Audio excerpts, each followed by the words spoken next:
Everybody, welcome back to Reach Out Reptiles. My name is Garrett Hartle.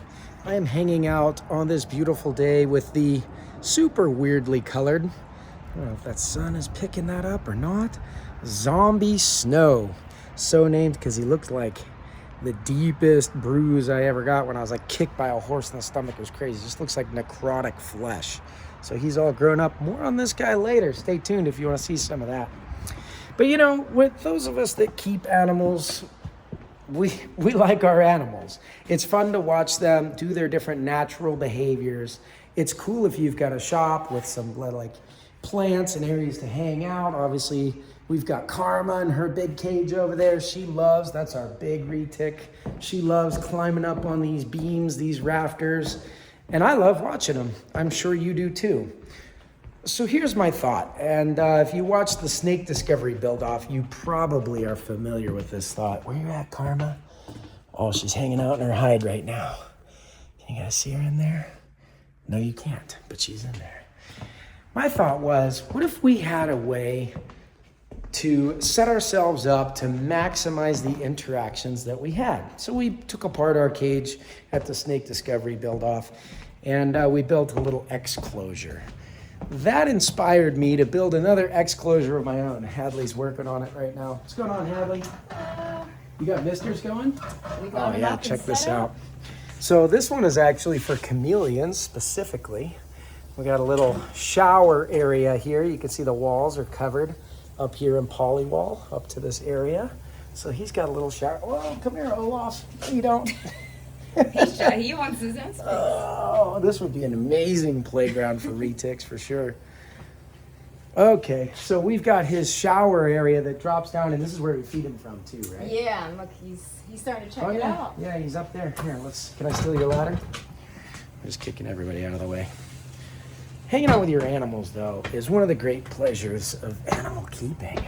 Even if it's a chameleon, which is kind of a hands-off animal, but basically, we've got like a 12-foot section up here with all kinds of vines, live plants, everything that a chameleon would love. Hey, buddy. And then as he wants to interact with us, because we have it set up on the system, he'll come down these branches into this little area and beg for crickets. And beg he does, doesn't he? He does. This guy is such a beggar. It's crazy.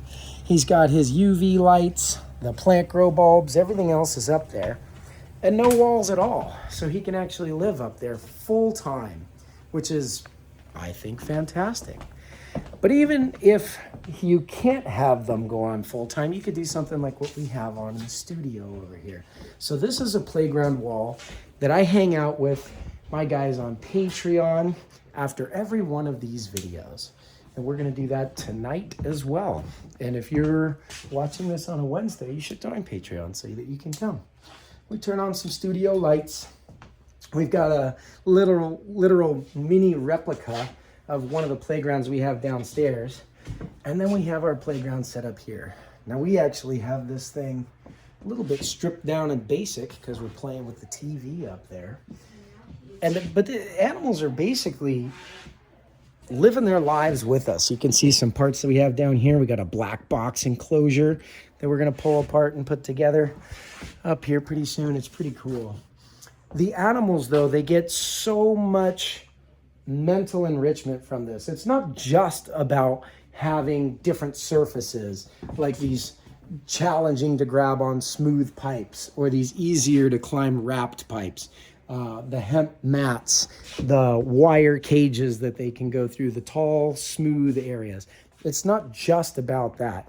It's also about things like the last snake that was actually up here hanging out. So we can actually give them a social life because he can go up and smell the scent trails of where other animals have gone.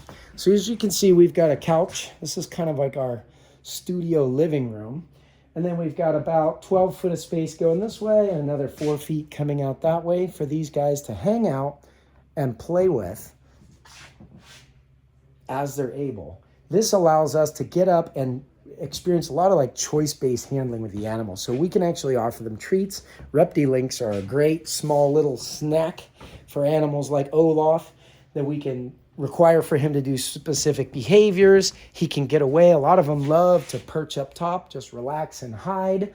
Other ones love to kind of try to come down, get on the floor. So in this scenario, they require some supervision because the snakes can actually get down, whereas the chameleon cannot.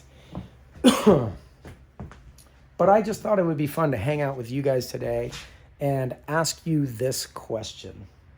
What is it that you do to set your animals up, if anything, to experience that wider range of natural behaviors? Because I think that there's only so much we can give them no matter how good their enclosures are.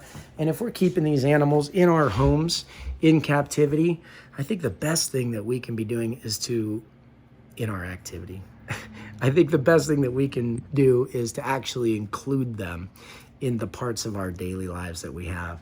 So anything from smelling our lunch, like my dog loves to do, to hanging out and following the scent trails that the other animals have made,